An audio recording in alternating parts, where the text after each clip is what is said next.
Hi everyone, and welcome to Joe Reviews. Today I'll be discussing what top 5 smart home devices you should have when starting your own smart home. There's no shortage of smart home devices available. From smart grills, smart shower heads, to smart toilets, almost any device can be internet connected. So how do you decide where to begin? A good place to start is to look at which devices will provide you the greatest convenience, save you time, and will be most used. The following 5 devices I believe check all these boxes. At the end of the video, I'll talk about choosing your smart home app to control all these devices, so make sure to stick around for that. The first device that should be on your list when building a smart home is a smart home hub. A smart home hub is a great place to start since it usually acts as a centerpiece for your other smart devices to connect to. Although more and more smart devices are moving away from needing a home hub since they offer their own standalone app, you may need a home hub if you want to control most of your smart devices from one app. A few of the better reviewed home hubs would be Apple HomePod, Amazon Echo, or Google Nest Hub. These home hubs double as smart speakers, which provide you the added benefit of allowing you to give hands-free commands, such as just saying dim the lights or lock the door. Occasionally, I'll tell my smart speaker to adjust the temperature in my house up or down a couple degrees. Most of the time though, I'm just asking it what the weather for the day will look like. Of course, there are a lot of other commands you can perform. Typically, you choose a smart speaker based on the tech ecosystem you prefer. I prefer to use Apple's Home app, so I'm using the original HomePod as my smart speaker/smart home hub. The speaker sounds great and is simple to use. The new HomePod and HomePod Mini both have added features that I don't have. They can both detect temperature and humidity. Siri might not be the best smart assistant when compared to Amazon Alexa or even Google Home, but it still does a good job. Price-wise, home hubs can range from $50 for Google Nest Mini to $300 for an Apple HomePod. Google has a couple options for their Nest Hub, which provides the added benefit of a display so you can see all your devices and perform commands. To be honest, I probably use my HomePod the least of the smart devices on this list, but without it, I wouldn't be able to control most of my devices from one app. The next device that you should have for your new smart home is a smart doorbell. Most of the smart doorbells are simple to set up and reasonably priced. I've been using the wired Nest doorbell for about a year, and it's something I use just about every day. I recently bought the 2nd gen wired model, and we'll have a video up on that in the near future. I like that you can set up a zone where if anybody enters into that particular area, you'll get an alert if you choose. It's convenient getting an alert showing your recent order being delivered. Another neat feature that I don't use a lot but has come in handy is being able to talk to a visitor at the door when I'm not home. You can also set it up to recognize faces so you know who's just arrived at your house. The only thing I'm not a fan of is in order to look at video history older than 3 hours, you have to pay for a subscription. Most smart doorbells require a subscription in order to view older footage and access extra features, which is something to keep in mind when shopping for one. For my doorbell, the subscription is called Nest Aware, which has 2 sub-tiers that cost between $5 and $10 a month.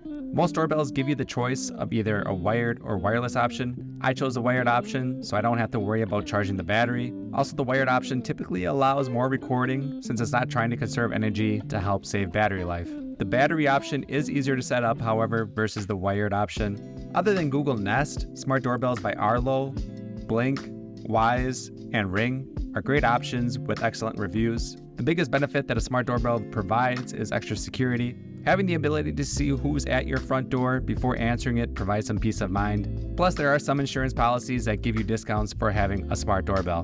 While I think a smart doorbell should be a high priority item when building a smart home, a smart lock is just as essential.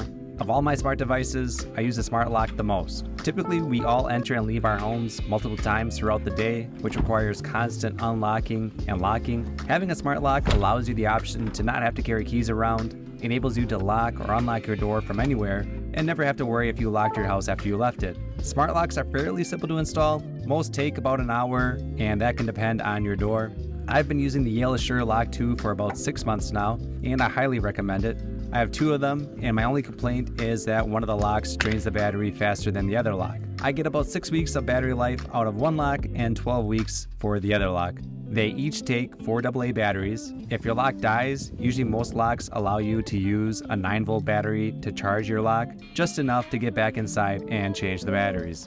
If battery life is a major concern, plenty of smart locks have a keyed option. There are a ton of smart features such as auto lock and auto unlock, which will automatically unlock as you approach your door or lock as you leave. You can receive notifications if your door is left open or slightly ajar. If you have guests staying for a while in your home, or rent your house, you can grant temporary passcodes to guests. When they're no longer staying, you can remove their access. If you're interested in learning more about the features of the Yale Assure 2 lock, I have a full-length review linked in the description. While Yale is very good, some other brands that have been getting great reviews are locks from August, Level, and Ultra Lock. While the other devices I just listed provide plenty of convenience, a smart thermostat provides convenience and savings. Many smart thermostats claim over 20% in savings for your heating and cooling costs. I've been using the Ecobee Enhanced Smart Thermostat for the last 2 months. While I haven't gotten those kind of savings, it's provided me the benefit of making sure I don't have my air on when no one is home. Having the ability to monitor and change my home's temperature from anywhere is a great advantage over a standard thermostat that saves me money. It learns my routine and makes suggestions for what the temperature should be. I like that Ecobee gives you these suggestions, but you have the final say whether to approve the suggested temperature changes. Another neat feature that Ecobee and many other smart thermostats have is you can place sensors in different rooms in your house to make sure there are no warm or cool spots. These sensors also are used to detect whether you're home or away. While I really like my Ecobee thermostat, if I didn't go with that, I'd have picked Nest. The two brands have a lot of similarities, but Nest seems to do a better job at learning your routine and adjusting the temperature to how you like it at certain times. The only downfall of this is Nest automatically makes these changes versus asking you first. Similar to the smart doorbell or lock, most smart thermostats are simple to set up in roughly an hour's time. I also have a full review on the Ecobee Enhanced, linked down in the description.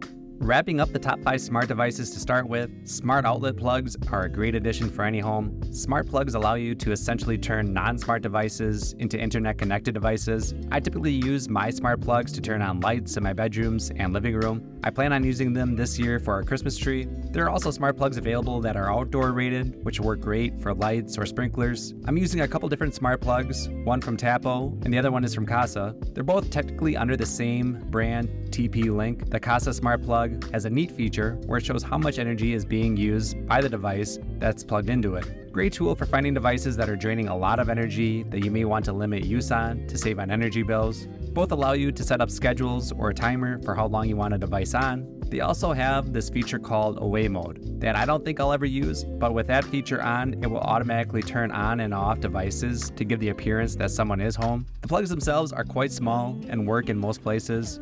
I think that anybody that has table or floor lamps and wants to be able to turn them on or off from their phone should really get a smart plug. I was able to get each plug set up in less than 5 minutes. I highly recommend these smart plugs I'm using from TP-Link.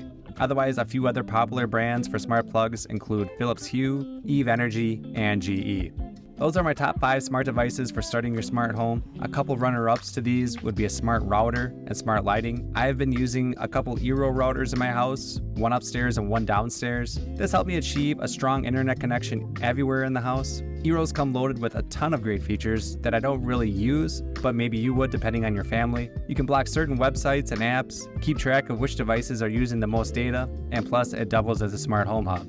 The only thing I don't like is that in order to access these great features, you have to pay upwards of $100 a year. And the other runner-up, smart lighting. Now with most smart plugs, you can turn any light into a smart light, but smart lights themselves don't require a special plug. I've been using the Govee Smart Floor Lamp for a few months, and it's been a great lamp for where I work. I like that I can adjust the warmth and coolness of the light. It comes with a handy remote, and you can also use your phone to set up different color schemes. I've also been using the smart lantern from a company called Wiz. We use it on our deck to light up a small area where we play games at night. This one too allows for changes to the light's warmth and coolness. Like the Govee Smart Lamp, you can also change the lamp's colors from your phone. The app was a little finicky when I first set it up, but has worked fine since. One of the most popular brands for smart lighting is Philips Hue. They have a ton of great reviews for their products, but they are a bit on the expensive side. However, unlike the two I have, Philips Hue works with Apple Home. So now you know which devices you should choose first when making a smart home. But before you pick any of these up, you first need to choose which home app you'll use. A home app will be used to control all your smart devices. The reason to choose a home app first is because you'll want most of your devices compatible with one home app. Since not all smart devices work on all home apps, by choosing your home app first, you can ensure whatever smart devices you purchase are compatible with the main home app you use. The most popular home apps are Google Home, Amazon Alexa, and Apple Home. While ideally, you'll just download one of these apps and control all your smart devices from one app, that can be tough to achieve since, again, not all smart devices work with all smart home apps. I prefer to use Apple's home app. It has a clean look and is simple to use. I do have Google's Home app as well for my video doorbell since it's not compatible with Apple Home. There is a new standard that all major smart home companies have agreed to use called Matter. Essentially, in the future, it won't matter what smart home app you want to use. This means any device that is Matter compatible will work with all smart home apps. There are a few devices available now that have this standard, and it's rolling out to more devices. As Matter isn't widely available yet, choosing which smart home app you want to use is still a good place to start. Choose your home app or a couple home apps that you want to use first. Then when you're purchasing your smart home devices, you can check that they're compatible with your preferred home app. I hope this video is helpful. Building a smart home can be complicated, but it doesn't have to be by doing a little planning first. If you have any questions or feel like I missed something, please let me know in the comments. Otherwise, I'll see you in the next video. Thanks for watching.